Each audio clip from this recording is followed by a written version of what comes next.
Bayonne et Lyon, les deux promus de la saison, avaient rendez-vous à Jean Daugé pour un match qui pouvait peser lourd dans la course au maintien. 13e, les Bayonnais courent après une victoire depuis la première journée, alors que Lyon, 12e, n'a toujours pas pris un point hors de ses bases en ce début de saison. Malheur aux vaincus donc. Et dans cette rencontre très serrée, Lyon ouvre rapidement le score par une pénalité de Delon Hermitage. De quoi freiner les ardeurs bayonnaises qui tentent tout de même de réagir en envoyant du jeu.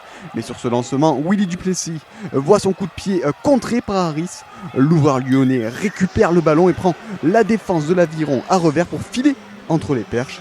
Le contre est fatal pour Duplessis qui ne peut que constater les dégâts face à un Harris en jambes. Et grâce à cet essai en contre, Lyon se détache au tableau d'affichage et mène 10-0 après transformation. Les deux équipes inscrivent chacune une pénalité et dans les dernières minutes de cette première mi-temps, Bayonne va réagir avec cette combinaison en touche. Arganès vient échouer à 5 mètres de la ligne. Les Bayonnais sont en place et tentent de partir au large. Lyon peut se dégager mais tergiverse à l'image d'Harris qui se fait contrer avant de pouvoir finalement dégager.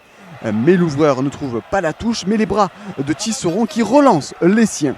Tisserand est arrêté sur la ligne des 22 et peut libérer le ballon pour Monribaud qui vient le cueillir sur les 22. Le troisième ligne bayonnais avance et parvient à libérer admirablement pour Martial qui fonce à l'essai. La joie des Bayonnais qui reviennent dans cette rencontre grâce à cet essai. Et on revoit les actions de Tisserand et Monribaud décisifs sur cet essai. Et grâce à cet essai de Martial, les Bayonnais recollent au score juste avant la pause. Lyon est devant 13-10 après avoir pourtant mené 13-0. Au retour des vestiaires, les initiatives sont lyonnaises. Le Loup domine mais a du mal à concrétiser. Et sur cette nouvelle séquence, les Bayonnais vont se mettre à la faute. Et après avoir pris la touche sur les opportunités précédentes, cette fois-ci les Lyonnais montrent les poteaux. Pierre Mignoni est entendu par ses joueurs et Harris inscrit 3 points de plus. Lyon mène 16-10. Rouette réduit l'écart au score pour Bayonne et les Basques sortent la tête de l'eau dans cette seconde période. Et après plusieurs temps de jeu, Lagarde, tout juste entré en jeu, se met en position de drop à plus de 40 mètres.